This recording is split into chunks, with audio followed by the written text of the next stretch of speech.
वो बल्लेबाज जो कभी टीम इंडिया का मिस्टर 360 डिग्री कहलाता था, आज रनों के लिए जूझ रहा है।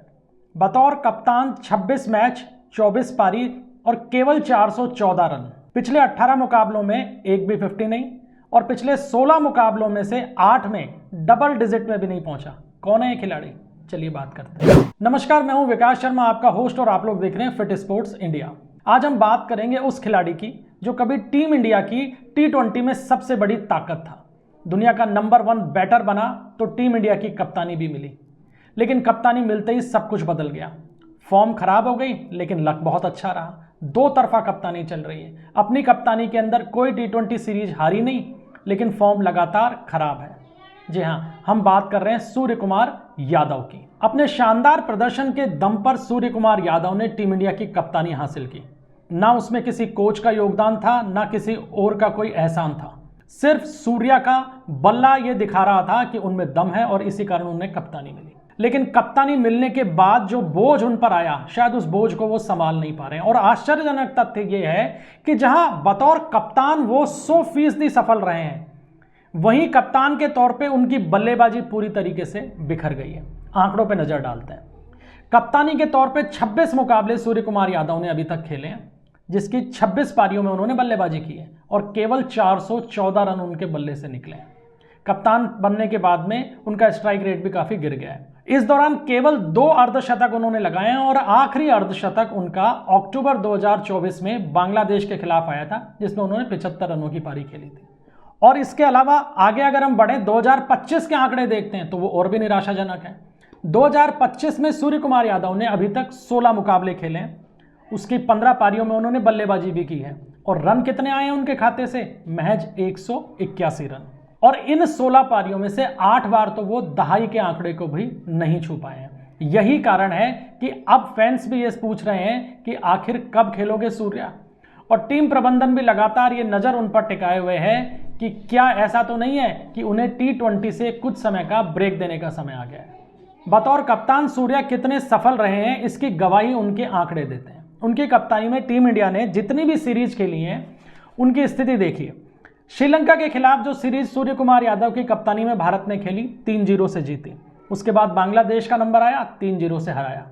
उसके बाद साउथ अफ्रीका की चुनौती मिली और 3-1 से जीत भी मिली।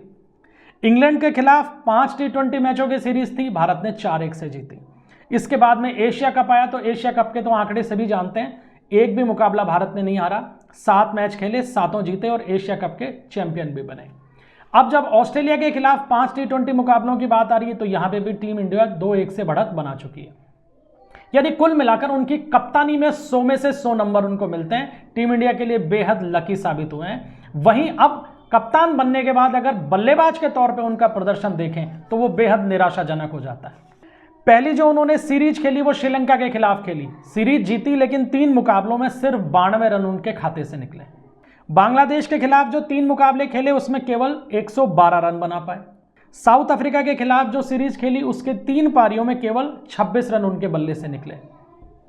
इंग्लैंड के खिलाफ जो 5 मैचों की सीरीज हुई उसमें केवल 28 रन बना पाए। एशिया कप में उन्होंने 7 मुकाबले खेले और 7 मुकाबलों में वो केवल कुल मिलाकर 72 रन बना पाए।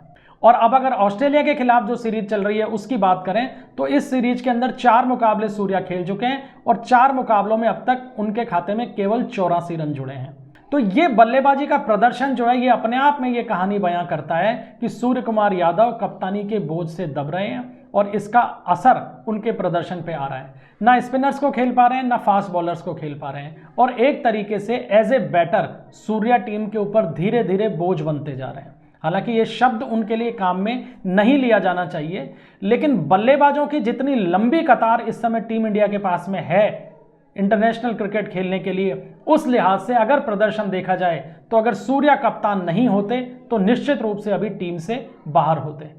श्रेयस अय्यर के साथ क्या हुआ हम देख चुके हैं, मोहम्मद शमी के साथ क्या हुआ ये हम देख चुके हैं। बाकी और भी कई ऐसे बल्लेबाज हैं, सरफराज खान टीम में जगह नहीं बना पा रहे हैं, लेकिन सूर्या अभी भी टीम में है क्योंकि वो कप्तान है। टीम मैनेजमेंट उन पर भरोसा करता है, खिलाड़ी उन पर भरोसा करते हैं और हम जानते हैं कि वो बहुत बेहतरीन प्रदर्शन कर सकते हैं। लेकिन अब उनके प्रदर्शन का समय भी आ गया है, अब उन्हें बल्लेबाजी करके दिखानी पड़ेगी। क्योंकि T20 वर्ल्ड कप 2026 में बहुत लंबा अरसा बाकी नहीं है। जनवरी फरवरी के अंदर ये वर्ल्ड कप खेला जाना है और भारत में ही होगा, लिहाजा तैयारियों के लिए भी बहुत ज़्यादा समय नहीं है। तो अब सूर्या को फॉर्म में वापस आना पड़ेगा और अगर सूर्या फॉर्म में अभी भी नहीं लौटते हैं तो फिर टीम मैनेजमेंट को कोई फैसला लेना पड़ सकता है। श्रेयस अय्यर बाहर बैठे हैं, उन्हें मौका नहीं मिल पा रहा है। ओडीआई सीरीज में वो शामिल कर लिए गए थे, हालांकि चोटिल हुए, लेकिन T20 सीरीज में उनका नाम नहीं आ पाया था। सूर्या जिस नंबर 4 पे खेलते हैं, तिलक वर्मा की दावेदारी वहां बहुत जबरदस्त तरीके से मजबूत हो चुकी है। संजू सैमसन प्लेइंग 11 का हिस्सा नहीं बन पा रहे क्योंकि उनके लिए जगह नहीं है, शुभमन गिल खेल रहे हैं। तो लिहाजा कहानी कुल मिलाकर इतनी सी है कि सूर्या को प्रदर्शन करना पड़ेगा। बहुत ज़्यादा समय नहीं बचा है, अगले साल फरवरी मार्च में T20 वर्ल्ड कप खेलना है भारत को। उससे पहले कई ज़्यादा सीरीज भी नहीं है, T20 मुकाबले ज़्यादा होने भी नहीं है।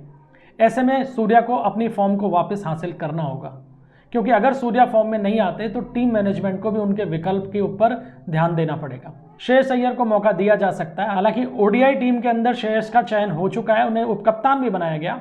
ये बात अलग है कि वो चोटिल हो गए, लेकिन अगर सूर्या नहीं खेलते हैं तो फिर उन्हें जगह दी जा सकती है। इसके अलावा भी कई बेहतरीन खिलाड़ी हैं जो बाहर बैठे हैं, जिनमें संजू सैमसन का नाम भी शामिल है, क्योंकि Shubman Gill as a opener आ गए हैं, Jitesh Sharma as a wicket keeper हैं, तो फिर मिडिल ऑर्डर के अंदर संजू सैमसन का नाम शामिल हो सकता है। हालांकि ये सब कयास हैं। कयास इसलिए हैं क्योंकि सूर्या खुद इतने बड़े खिलाड़ी हैं कि वो किसी भी एक मैच से फॉर्म में वापस लौट सकते हैं, लेकिन वापस लौटना तो पड़ेगा ना, खेलना तो पड़ेगा।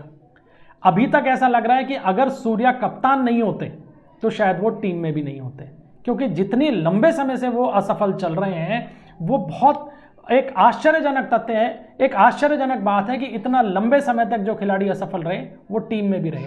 लेकिन सूर्या कप्तान है, टीम मैनेजमेंट को और भारतीय फैंस को सभी को उन पर भरोसा है। उन्होंने उस स्तर का खेल करके भी दिखाया है, लेकिन अब वो पास्ट की बात हो चुकी है। प्रेजेंट में जीना है, फ्यूचर की प्लानिंग करनी है, तो सूर्या को आगे भी खेलना पड़ेगा। और अभी तक के जो आंकड़े हैं पिछले 1.5 साल के, वो ये नहीं बताते कि सूर्या खेल रहे हैं। सूर्या बल्लेबाज के तौर पे पूरी तरीके से असफल रहे हैं और अब निर्णय का समय आ गया है।